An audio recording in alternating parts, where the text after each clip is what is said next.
Assalamualaikum warahmatullahi wabarakatuh. Sekarang kita kuliah mengenai pelanggaran hak asasi manusia, pelanggaran HAM. Sering diajukan pertanyaan, apa pengertian pelanggaran HAM itu? Untuk menjawab pertanyaan ini, perlu saya jelaskan sedikit sejarah konseptualisasi HAM itu sendiri yang memuncak pada masa masyarakat mulai berani untuk mempertanyakan kebijakan negara atau pemerintah yang melanggar hak asasi manusia. Hal ini telah menjadi fakta sejarah. Misalnya dalam berbagai buku ditulis bahwa dalam masyarakat Inggris, di mana pemerintahnya adalah pemerintah kerajaan, telah diadakan perjanjian untuk memberi pengakuan kepada hak asasi manusia yang disebut dengan Magna Carta. Magna Carta itu piagam besar. Ini piagam yang menyangkut dengan embrio hak asasi manusia. Yang menjadi puncak dari pertentangan antara penguasa dengan masyarakat adalah ketika Raja Louis XVI di Prancis yang berkuasa secara absolut dijatuhkan oleh revolusi Prancis dan rajanya digantung sampai mati karena masyarakat sudah tidak tahan untuk menerima perlakuan dari kerajaan yang bersifat sangat represif. Oleh karena itu di dalam sejarah HAM terkenal deklarasi dari revolusi Prancis yang berjudul Déclaration droit de l'homme et citoyen, deklarasi hak asasi manusia dan hak warga negara. Ini merupakan turning point dari jatuhnya pemerintah kerajaan Prancis dan terbentuknya Republik Prancis.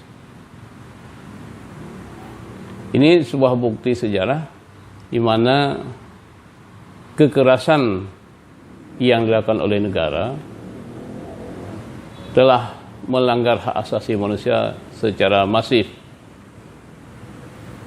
Sehingga istilah yang muncul kemudian adalah pelanggaran HAM yang bersifat vertikal ini menyebutkan bahwa negara itu sebagai state actor dari perbuatan pelanggaran HAM. Di samping itu juga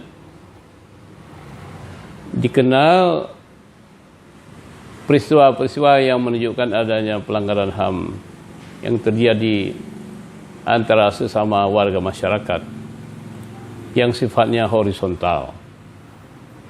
Tetapi ini skalanya lebih kecil, jauh lebih kecil dibandingkan dengan kekerasan yang dilakukan oleh negara. Ini fakta sejarah yang tidak bisa dipungkiri, tidak bisa dibantah, bahwa negara memang telah disalahgunakan oleh penguasa untuk melanggar hak rakyatnya sendiri. Kemudian setelah Perang Dunia Kedua dibentuk Perserikatan Bangsa-Bangsa. Perserikatan Bangsa-Bangsa melalui Komisi HAM-nya telah berhasil menyusun Deklarasi Universal Hak Asasi Manusia yang diadopsi oleh Majelis Umum PBB tanggal 10 Desember 1948, dan kemudian masyarakat internasional menganggap Deklarasi Universal HAM ini merupakan sebuah kemajuan yang dicapai bersama oleh seluruh bangsa dan disebut dengan istilah a common standard of achievement for all people and nation. Nah, sejak itu negara bangsa yang bersatu dalam Perserikatan Bangsa-Bangsa telah mengikatkan diri untuk mematuhi piagam PBB dan juga Deklarasi Universal HAM ini, yang kemudian diikuti oleh berbagai perjanjian internasional. Nah, pada level negara, kita ambil contoh misalnya negara kita Indonesia, kita juga mempunyai instrumen HAM, itu mulai dari Undang-Undang Dasar, tahap MPR, dan beberapa undang-undang. Dan boleh kita katakan semua undang-undang itu memberikan perlindungan dan pemenuhan hak asasi manusia. Kemudian kita ingin menjawab apa yang dimaksud dengan pelanggaran hak asasi manusia tadi. Secara umum ada dua klasifikasi dari pelanggaran hak asasi manusia ini. Yang pertama disebut dengan pelanggaran HAM yang berat, gross violation of human right.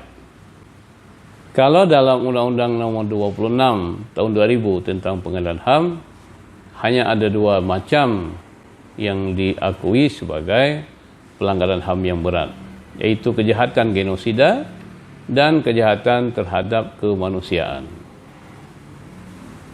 Sedangkan Statuta Roma mengenai Mahkamah Pidana Internasional, di dalamnya itu diakui ada 4 macam bentuk pelanggaran HAM yang berat, yaitu kejahatan genosida, kejahatan terhadap kemanusiaan, kejahatan perang, dan agresi. Di luar dari Undang-Undang Nomor 26 Tahun 2000 dan Statuta Roma ini, banyak hak asasi manusia lain, sehingga pelanggaran HAM itu tidak hanya di dalam undang-undang yang disebutkan dalam Undang-Undang 26 Tahun 2000, tetapi juga pelanggaran terhadap berbagai hak yang ditetapkan dalam undang-undang yang lain dan juga dalam piagam HAM. Untuk Indonesia, tentu hak-hak yang telah ditetapkan dalam Undang-Undang Dasar 1945, khususnya bab 10A tentang hak asasi manusia, ketetapan MPR nomor 17 tahun 1998, dan Undang-Undang nomor 39 tahun 1999 tentang hak asasi manusia. Apa contoh pelanggaran HAM yang paling serius? Yang paling serius adalah pembunuhan, killing. Yang dimaksud dengan pembunuhan di sini adalah pembunuhan yang tidak berdasarkan putusan hakim. Disebut dalam bahasa Inggris dengan extrajudicial killing. Jadi tindakan main hakim sendiri dengan melakukan pembunuhan dengan alasan-alasan yang tidak berdasar, ini merupakan bentuk pelanggaran HAM yang paling serius yang terjadi, siapapun yang melakukannya. Di dalam Undang-Undang 1945, pasal 28A dan pasal 28B telah ditegaskan bahwa setiap orang berhak untuk hidup dan mempertahankan kehidupannya. Jadi hak untuk hidup dan hak untuk mempertahankan hidup itu hak yang tidak bisa dicabut oleh siapapun, kecuali dalam kondisi tertentu dengan syarat-syarat yang sangat ketat.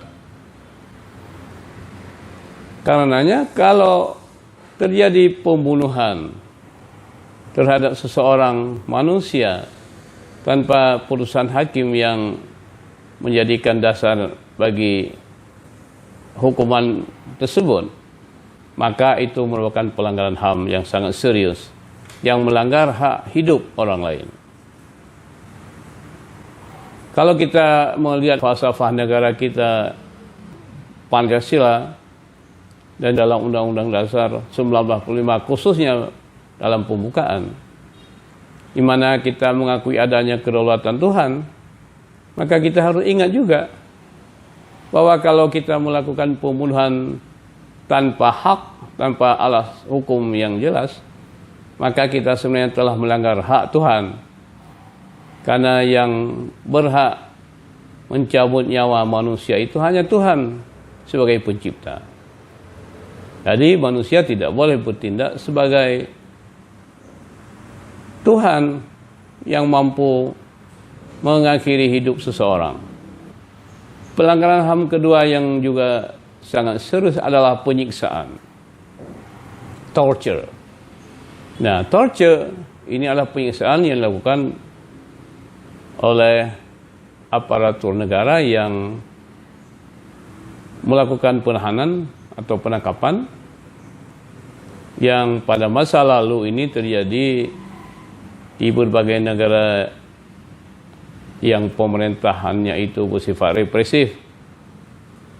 Namun demikian sekarang ini sudah jauh berkurang penyiksaan yang dilakukan oleh aparatur negara yang mengatasnamakan negara. Berkurangnya penyiksaan ini bukan berarti sudah hapus, tidak. Masih juga terjadi. Selama manusia ini tidak mampu mengendalikan dirinya sendiri dan cenderung menyalahgunakan kedudukan, kekuasaan, abuse of power, maka ini akan menjadi sebab terjadinya penyiksaan terhadap orang-orang yang ditangkap dan orang-orang yang ditahan. Hal ini harus menjadi perhatian bagi kita sebagai orang yang belajar hak asasi manusia, ikut memberikan kontribusi untuk menghentikan penyiksaan yang terjadi terhadap siapapun, tanpa membedakan kebangsaan, etnik, suku, agama, warna kulit, jenis kelamin, keyakinan politik, dan sebagainya. Ini harus adil. Jadi kita harus berusaha untuk menghilangkan penyiksaan ini terhadap siapapun, karena siapapun tidak boleh disiksa. Penyiksaan ini menyebabkan hilangnya martabat kemanusiaan dan kehormatan orang. Sekian, terima kasih.